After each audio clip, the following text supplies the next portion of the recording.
Nous retrouvons tout de suite notre correspondant sur place, Mohamed Danyoko. Alors, le président Ibrahim Boubacar Keïta et son Premier ministre auraient été arrêtés par des soldats mutins. Pouvez-vous nous en dire plus?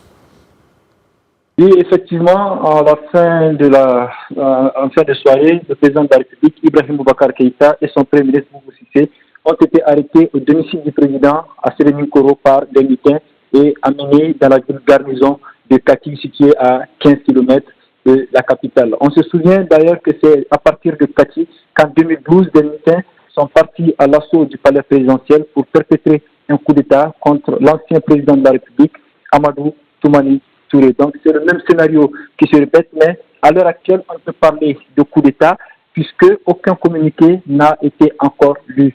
Ce qui est sûr, le président et son Premier ministre sont aux mains des mutins et tout de suite, il y a moins de 10 minutes, le signal de la chaîne de télévision nationale a été coupé. Un peu avant, effectivement, tout est allé très vite. Tout est allé très vite, Mohamed Danyoko. Est-ce qu'on peut revenir au 18 août 2020 sur cette journée où tout est allé extrêmement vite? Dites-nous. Effectivement, comme vous le dites, c'est allé très vite parce que déjà à 8h, 9h, les mutins ont commencé à tirer dans la ville garnison de Kati, ont pris le contrôle de la mairie où ils ont été en possession des armes.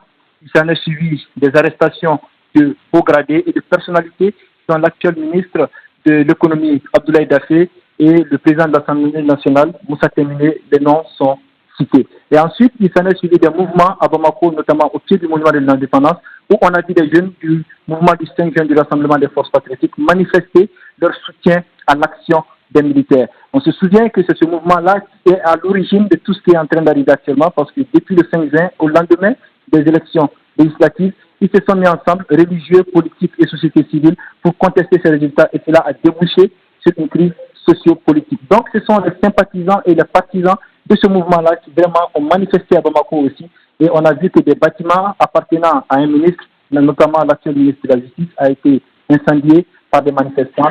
Et actuellement, au moment où je vous parle, on attend des tirs de sommation et des biens privés sont en train d'être saccagés par certains manifestants dans la capitale Bamako.